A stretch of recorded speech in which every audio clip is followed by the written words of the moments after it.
Glória a Deus. Shalom, shalom, bom dia. Hoje, segunda-feira, estamos aqui, então, para compartilhar com os irmãos uma palavrinha que o Senhor colocou no meu coração há umas semanas atrás, que eu creio ser bastante pertinente para os tempos que nós estamos vivendo e para os tempos que estão para chegar. Mas vamos começar com uma palavra de oração.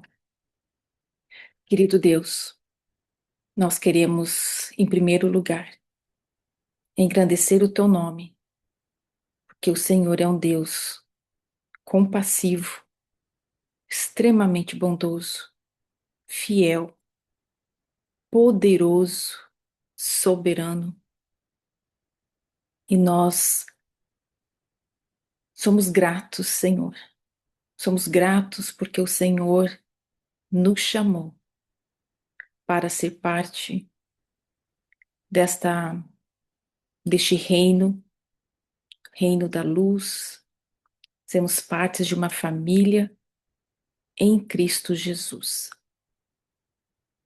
Senhor, esta manhã trataremos sobre a fé. E o teu povo, nós, o teu povo, desejamos, Senhor, que a nossa fé possa crescer como aquela árvore estrondosa, forte. Estamos aqui, Senhor, e algumas pessoas, outras vão ouvir mais tarde, e cada uma de nós estamos com tamanhos de fé diferentes. Mas o Senhor deseja, neste dia, que a nossa fé seja alargada.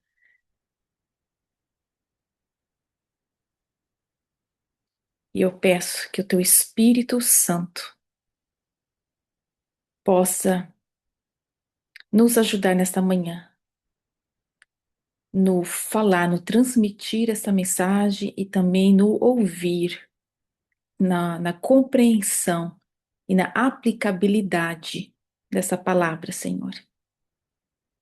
Nos ajuda, Espírito Santo, precisamos de Ti. Que tudo que fizemos aqui, tudo que fizemos nesse dia de hoje, o nosso pensar, o nosso falar, o nosso sentir, o nosso agir, possa trazer glórias e honra ao nome de Jesus. Assim nós oramos. Amém e amém. Muito bem, irmãos.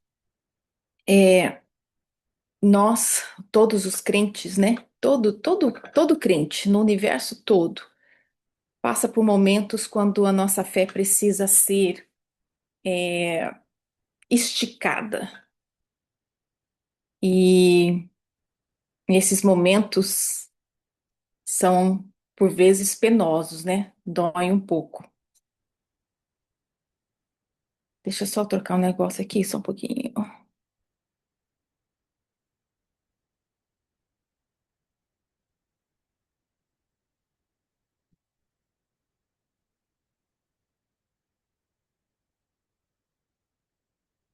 Tentando só ver o negócio aqui, irmão, só um minutinho.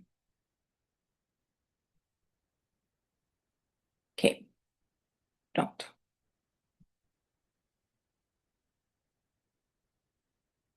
Agora sim. Então, precisamos passar por esse momento, né? Onde a nossa fé, ela é esticada. É esse momento quando a fé que nós temos hoje, ela não é suficiente. Nós estamos num nível de fé muito confortável, muito familiar. E às vezes Deus então vai nos chamar para agir de uma maneira mais ousada. Em outras vezes, Ele vai pedir para a gente apenas esperar. E, e ambos os casos, tanto no agir com mais ousadia, dar aquele passo de fé mesmo que te dá medo, ou no esperar pacientemente, ambos exigem fé. E a gente vai ver que a fé é essa ponte que liga o que a gente está vendo com o que a gente espera ver acontecer.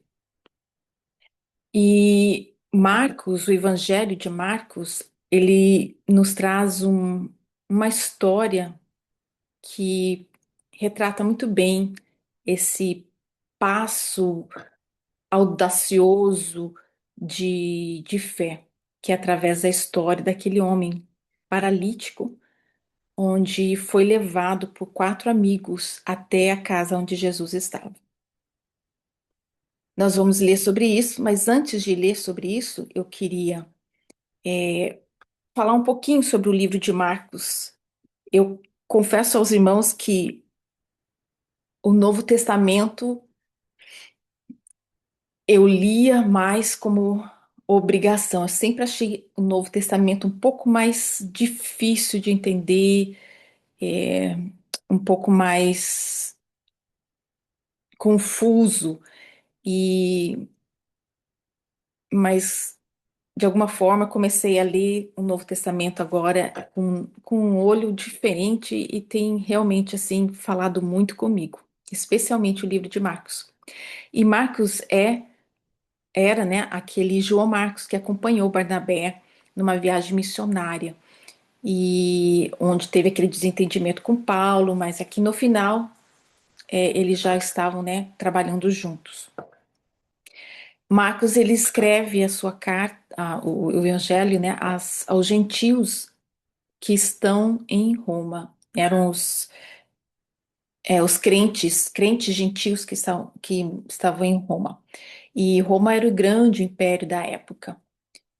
Marcos, ele é um capítulo, ele é um livro pequeno, mas se a gente for comparar Marcos com os outros evangelhos, proporcionalmente, Marcos é o que mais relatou os milagres de Jesus, ou seja, Marcos ele foca muito nas ações de Jesus, mais do que nos discursos de Jesus.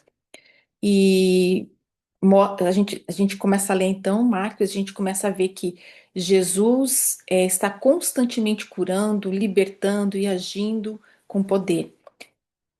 Marcos está ali enfatizando os milagres, a autoridade, a compaixão de Jesus. É um evangelho bastante dinâmico, é um livro, tipo assim, né? Vamos, vamos, vamos, a gente vê ali muitas coisas acontecendo. E esse episódio que nós vamos ler daqui a pouquinho, da cura do homem paralítico, provavelmente aconteceu no início, nos primeiros meses é, do início do ministério de Jesus, né? Jesus foi batizado por João Batista, ele foi para o deserto, onde ficou 40 dias, onde ele foi tentado por Satanás, venceu, ele volta então para a cidade e ele já tinha, e ali ele escolhe pelo menos quatro dos discípulos para andar com ele, e então Jesus agora está de volta a Cafarnaum e andava pela região curando e libertando as pessoas. E Jesus estava ali começando a ficar famoso. Muitas pessoas já estavam se aproximando, querendo ver Jesus, é, buscando a cura, né, e conhecer Jesus. Cafarnaum, Jesus nasceu em Nazaré. E Cafarnaum ficava a uns 40 quilômetros de Nazaré, onde Jesus nasceu.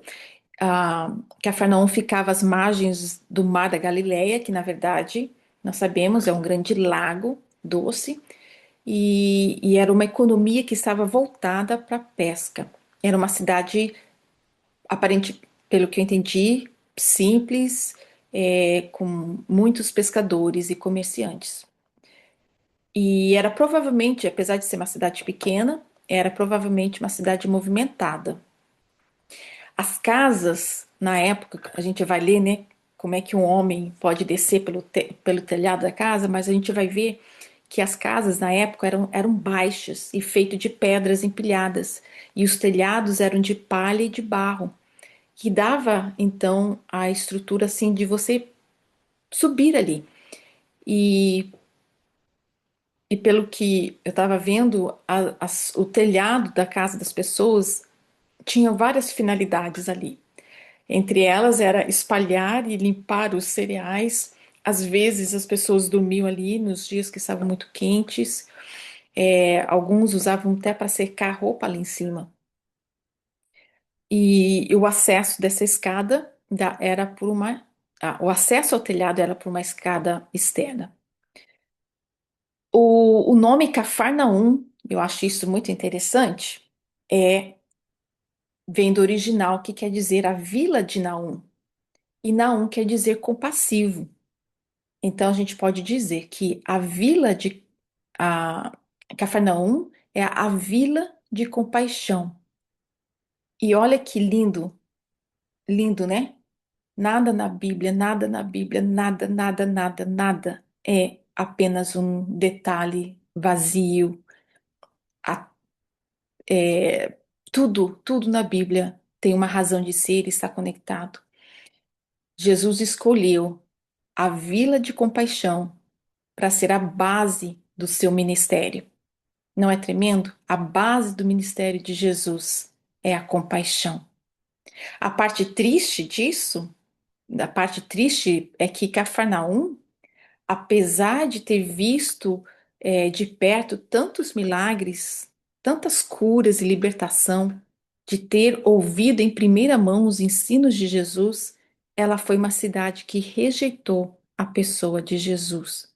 Como a gente pode ler lá em Mateus 11, 23, que eu quero ler. Eu quero ler esse versículo. Jesus fala assim: E você, Cafarnaum, pensa que será elevada até o céu? Hum, será jogada no inferno.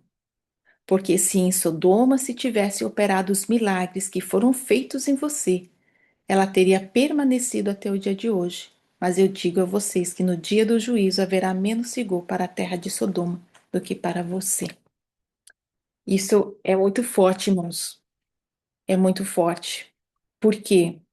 Porque a gente está na igreja, as pessoas estão vendo, as pessoas estão vendo milagres acontecendo, pessoas estão vivendo experiências maravilhosas com Jesus. Mas eu vou dizer uma coisa: essas experiências, elas não salvam. São maravilhosas, é ótimo. As experiências com Jesus, elas aumentam a nossa fé, aprofundam o nosso relacionamento com Jesus, mas a nossa salvação não depende da experiência. Nós sabemos que a nossa salvação precisa nós cremos em Jesus, confessarmos com as nossas bocas e viver em obediência aos seus mandamentos, aos seus preceitos, e deixar a vida de pecado de lado, reconhecer, confessar e viver uma vida que vai glorificar o nome do Senhor, não é? Agora, na questão política, Cafarnaum, é, na época, já havia uma tensão na região entre o governo e a religião judaica e os cristãos. Mas como a cidade de Cafarnaum era um pouco mais afastada de Jerusalém, Jesus ainda tinha uma certa liberdade de ir e vir, de andar e ensinar pela religião, sem ser perseguido ainda. Contudo, a partir desse milagre que nós vamos ler logo logo, a partir desse milagre, a gente vai começar a notar que a oposição, então, começa a se levantar entre os líderes religiosos e Jesus. Nós podemos dizer que este milagre que Jesus operou foi a primeira grande controvérsia que foi relatada, pelo menos, e que gerou um desconforto entre os líderes religiosos e Jesus. Até então, até este milagre, Jesus operava milagres de cura e ensinava a população sobre Deus. Mas com este paralítico, Quando Jesus disse assim: Os teus pecados estão perdoados, esta frase ofendeu os líderes religiosos que não acreditavam que Jesus era o Messias. E aí a gente começa a ver uma tensão crescendo e que vai culminar mais ou menos 3 anos depois na crucificação de Jesus. Marcos 2, versos de 1 a 5, é onde eu quero ler esse versículo, este milagre. Mas eu quero ler esse milagre numa tradução, numa outra tradução, a tradução a Paixão. E diz assim essa tradução: Jesus cura um homem paralítico. Alguns dias depois, Jesus voltou a Cafarnaum e logo se espalhou a notícia de que ele estava de volta à cidade. Em pouco tempo, havia tantas pessoas abarrotando a casa para ouvi-lo que não havia mais espaço, nem mesmo do lado de fora da porta. Enquanto Jesus pregava a palavra de Deus, 4 homens chegaram carregando um homem paralisado. Mas ao perceberem que não conseguiam se aproximar dele por causa da multidão, subiram ao topo da casa, removeram parte do telhado acima da cabeça de Jesus. E quando abriram uma passagem, desceram o homem paralisado em uma maca, bem à frente dele. E quando Jesus viu a dimensão da fé deles, disse ao homem paralisado: Meu filho, os seus pecados estão perdoados agora. Eu quero repetir. Quando Jesus viu a dimensão da fé deles, no inglês, né, eles usam o termo a extensão da fé deles. Quando Jesus viu a extensão, a dimensão, o tamanho da fé deles, Jesus disse ao homem paralisado: Meu filho, os seus pecados estão perdoados agora. E é isso que eu quero falar com vocês hoje. A extensão da nossa fé. Quão forte está a nossa fé no nosso coração. E o que é fé? A fé vem do original do grego, né? No grego quer dizer pistis, que é a convicção da verdade de algo. É a crença. No Novo Testamento é a convicção ou crença que diz respeito ao relacionamento do homem com Deus e com as coisas divinas. É a convicção de que existe, que Deus existe e é o Criador e o governador de todas as coisas. É a convicção ou uma fé forte e bem-vinda de que Jesus é o Messias, através do qual nós obtemos a salvação eterna no reino de Deus. A fé religiosa dos cristãos. A fé com a ideia predominante de confiança ou confidência. A fidelidade, a lealdade, o caráter de alguém em quem se pode confiar. Ou seja, simplificando, a fé é uma forte convicção, uma garantia, uma plena certeza. Irmãos, e isso, essa forte convicção, essa plena certeza, não é algo que nasce de um material, mas vem de um relacionamento com o Senhor, com o Espírito Santo. É só o Espírito Santo que pode convencer o homem da justiça, da verdade e do caminho de Deus. Hebreus, né? Hebreus 11 traz uma definição do que é fé. E fé é a certeza de coisas que se esperam, a convicção de fatos que não se veem. Pois pela fé os antigos obtiveram bom testemunho. Pela fé entendemos que o universo foi formado pela palavra de Deus, de maneira que o visível veio a existir das coisas que não são visíveis. Deixa eu ler a mensagem para vocês. O fato essencial da existência é que esta confiança em Deus, esta fé, o alicerce sólido que sustenta qualquer coisa que faça a vida digna de ser vivida. É pela fé que lidamos com o que não podemos ver. Foi um ato de fé que distinguiu nossos antepassados, elevando-os acima da multidão. Pela fé, vemos o mundo trazido à existência pela palavra de Deus, o que foi criado e que podemos ver por meio do que não vemos. Por um ato de fé, Abel apresentou a Deus um sacrifício melhor que o de Caim. Foi aquilo em que ele acreditava, não o que ele trouxe, que fez a diferença. Pelo que Deus observou, pôde aprová-lo e considerá-lo justo. Após todos estes séculos, aquela fé continua a chamar a nossa atenção. Então, notem que a fé está muito ligado ao que não é visível. É como nós lidamos com o que não podemos ver. Se nós conseguimos ver logo, não é fé, não é mesmo? Então, se pegarmos essa definição bíblica de fé, que nós acabamos de ler em Hebreus, com o relato de Marcos 2, eu acho que a gente pode concluir que a fé, ela habita no coração e não é algo muito racional para a mente humana, mas ela vem aqui do nosso interior e ela pode ser pequena, mas ela tem espaço para continuar crescendo. Ela pode ser do tamanho ela começa como, né, a, a semente, tamanho da semente de uma mostarda,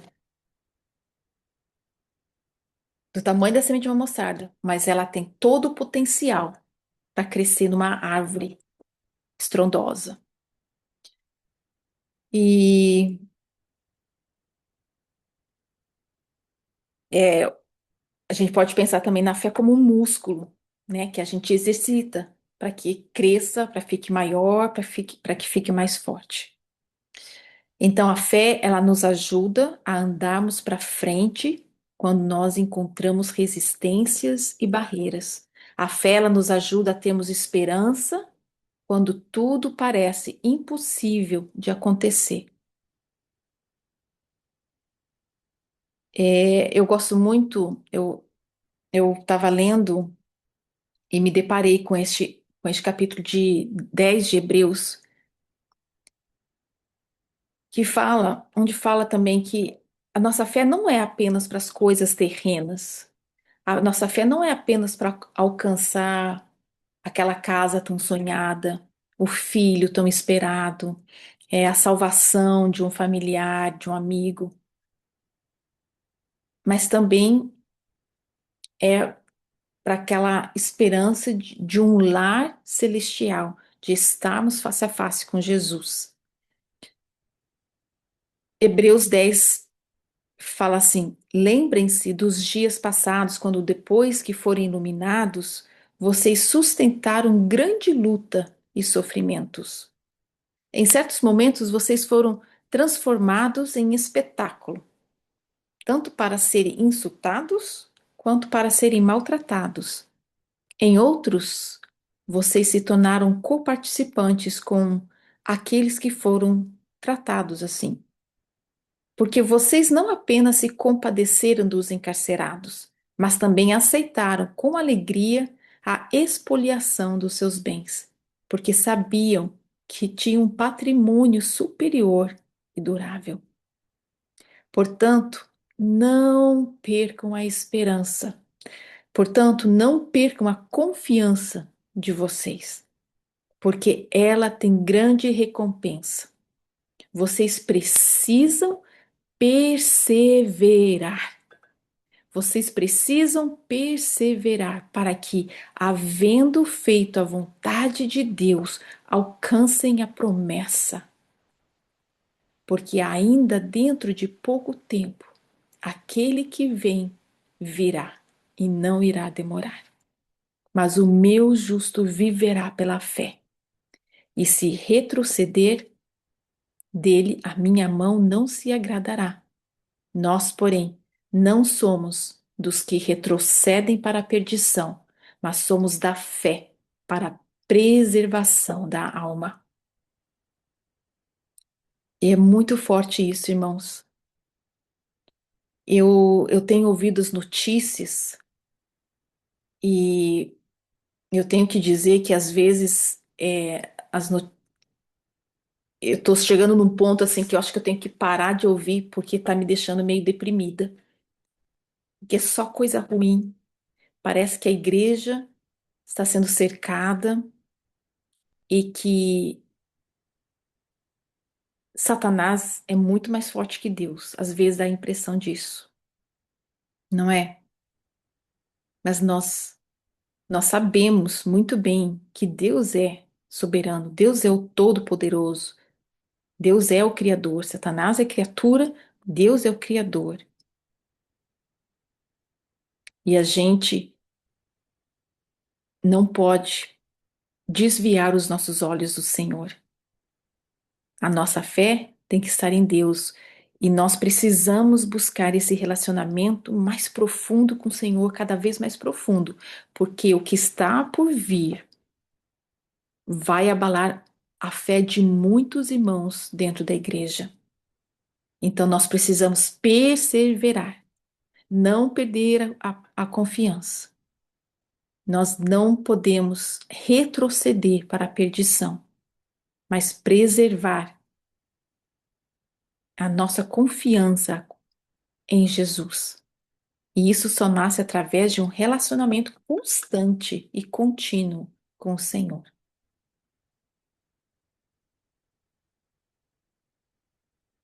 Então, o que eu queria dizer, né, é que a bênção que nós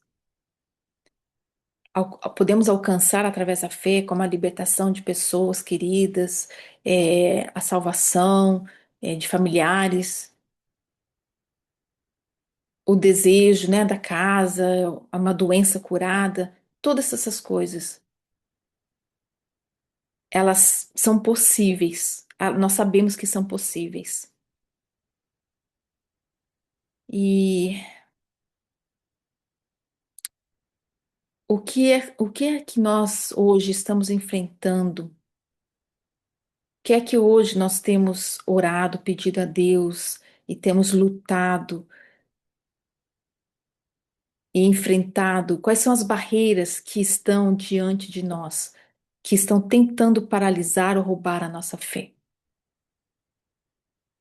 Às vezes, o tempo vai esfriando a nossa fé, né? O tempo da nossa guerra vai diminuindo a nossa fé.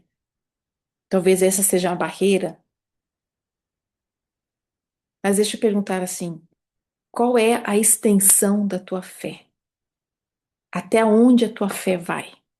Até onde você está disposto a seguir a Jesus, mesmo que ele não atenda o teu pedido ou que ele demore em atender o teu pedido? Aqueles homens ali de Marcos 2 impressionaram a Jesus com o tamanho da fé deles, o quão forte era a fé deles. Eles estavam determinados a fazer o que era necessário para chegar até Jesus. Eles estavam determinados para chegar até onde Jesus estava. Aquele, é, aquela multidão, aquela barreira de pessoas na frente deles, aquele telhado, não foram empecilhos para eles. E enquanto eu estava preparando essa palavra, eu me lembrei de um evento quando meu filho mais novo estava na primeira série, 6, 7 anos. E resumindo assim tremendamente a história, ele, ele comeu um chocolate que tinha uma coisa lá dentro que fez mal. Ele teve uma reação anafilática. E quando eu vi ele, ele estava já ficando com o lábio inchado, né, e vermelho. Então eu só ouvi uma voz muito clara que me disse assim: corra para o hospital.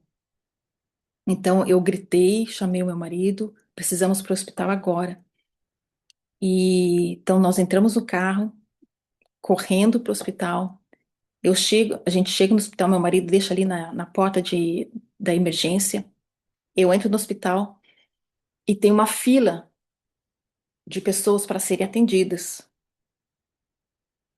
E, e eu, muito certinha, muito correta, eu com meu filho no meu colo, que desde o momento que nós saímos de casa até chegar no hospital, a cada minuto a gente podia, eu podia ver ele perdendo as forças. Eu lembro de estar no carro e só pedindo, meu Deus, não leva meu filho, não leva meu filho, não leva meu filho. E, e ele segurando minha mão e com o tempo a mão dele tava, já não tinha mais força para segurar na minha mão. Então eu tava desesperada, mas eu chego lá, eu vejo aquela fila de umas 10 pessoas na minha frente e muito certinha, esperando a minha vez de ser atendida e o meu filho quase, né, quase se indo. Eu estava, irmãos, eu estava no lugar aonde Deus falou que era para eu ir, que era no hospital. Eu estava no lugar onde tinha as pessoas que poderiam ajudar. Eu estava no lugar certo, mas eu encontrei uma barreira na minha frente. E no primeiro momento, eu escolhi ficar ali esperando, até que eu falei, não, eu preciso fazer algo mais. Eu preciso tomar uma atitude aqui, que foi romper com aquela minha educação, né? E romper com o paradigma, vamos dizer assim, e cortar a filha, cortar a fila, cortar a fila para pedir ajuda. E aí sim, naquele momento, apenas a única pergunta que o enfermeiro fez foi: essa não é a cor do teu filho. E imediatamente, ele recebeu o socorro dos médicos. O que eu quero dizer, irmãos, às vezes a gente está no lugar certo, dentro da igreja, desfrutando de um relacionamento com Jesus. Nós estamos vendo as pessoas sendo transformadas, nós estamos vendo milagres acontecendo. Mas por E às vezes a gente pode ficar pensando, aquilo é para os outros, não é para mim, ou por que não acontece comigo? Por que que nós não estamos avançando? Por que que a nossa história não está mudando? Será que nós estamos pacíficos demais, esperando que Jesus passar, esperar Jesus nos ver? Ou será que estamos esperando que a multidão que está na nossa frente se vá para então chegar a minha vez ser atendida por Jesus? O que está faltando para nós é dar um passo de ousadia, é de sair da zona de conforto e agir de uma forma mais perseverante, mais ousada.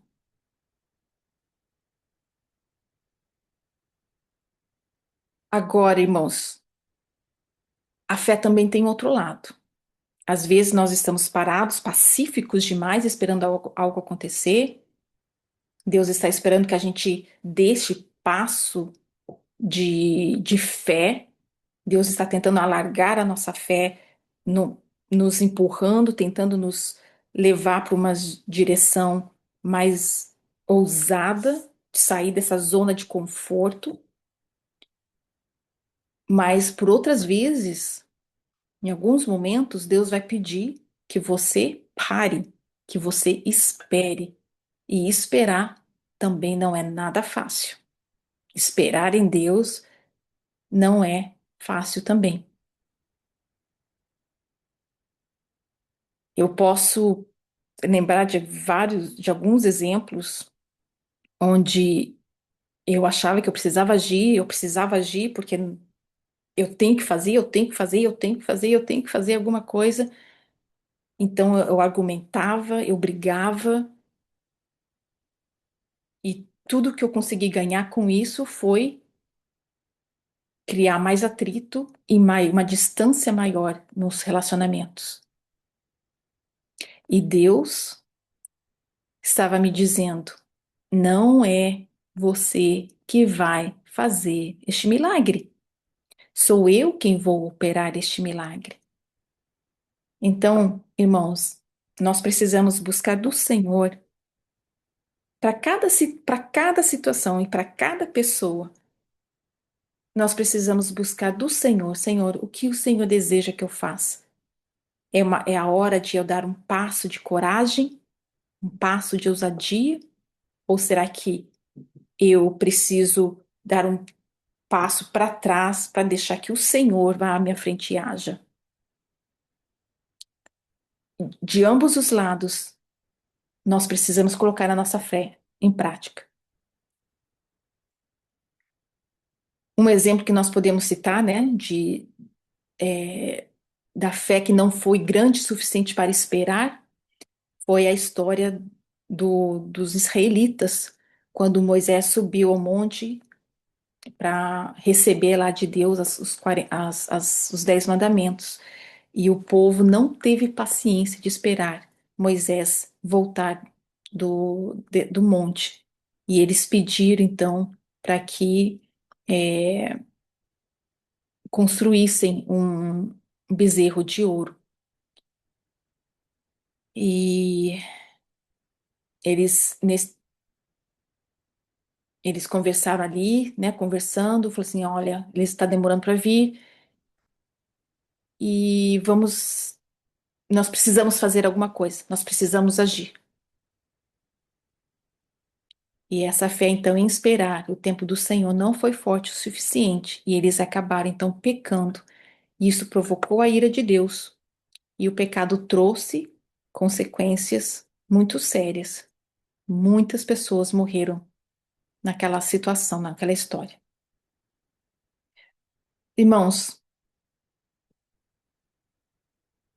tem um versículo que fala assim: contudo, quando o Filho do Homem vier, será que ele ainda encontrará fé sobre a terra? É a fé. A fé é o que vai nos ajudar a continuar a nossa caminhada com Jesus. Às vezes, como nós falamos, vamos precisar estender a nossa fé um pouco mais, tanto em atitudes mais ousadas ou no dar um passo para trás para deixar que Jesus opere o milagre que ele precisa operar. Mas é o Senhor que vai dar a direção.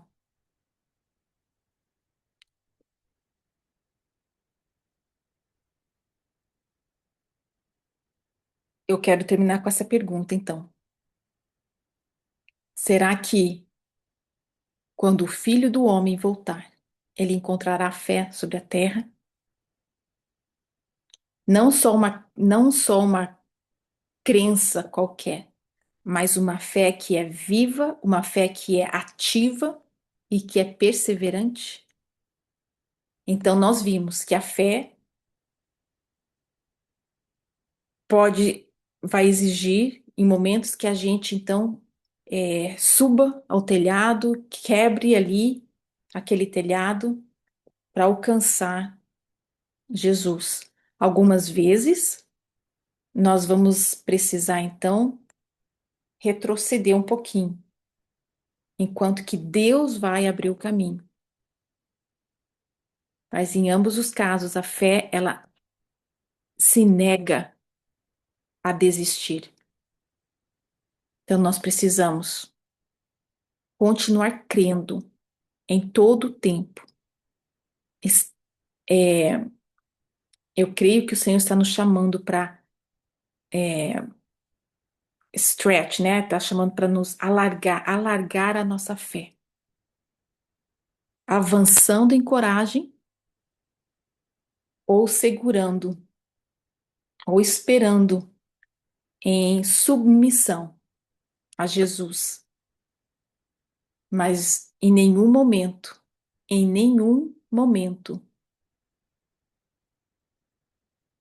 nós abrimos mão de Jesus. E eu quero ler de novo os versículos 35 e 36 do capítulo 10 de Hebreus, para nós terminarmos aqui. Portanto, não percam a confiança de vocês, porque ela tem grande recompensa. Vocês precisam perseverar para que, havendo feito a vontade de Deus, alcancem a promessa. Então, não abram mão de Jesus. Amém? Então, essa é a palavra que eu tenho para nós nesse dia de hoje. E amanhã o apóstolo Alexandre, a apóstola Fátima estão de volta. Tenha um dia abençoado, uma semana abençoada. E busquemos ao Senhor. Deixa Ele. Se a situação que estamos vivendo hoje está trazendo um certo desconforto, dê glórias a Deus, porque é Ele, é o Senhor, que está alargando a nossa fé, estendendo a nossa fé. Amém, irmãos? Vai ter porcos na sala? Ok. Então, vai ter hoje de tarde, irmãos, vai ter a leitura do livro Porcos na Sala às 15 horas, tá bom? O apóstolo Alexandre está escrevendo aqui pra gente. Então tá. Então até mais de tarde com a leitura, Porcos na Sala, às 15 horas. Shalom, shalom. E madrugada também. Também tem madrugada de hoje para amanhã. Amém? Deus nos abençoe. Bom dia, irmãos.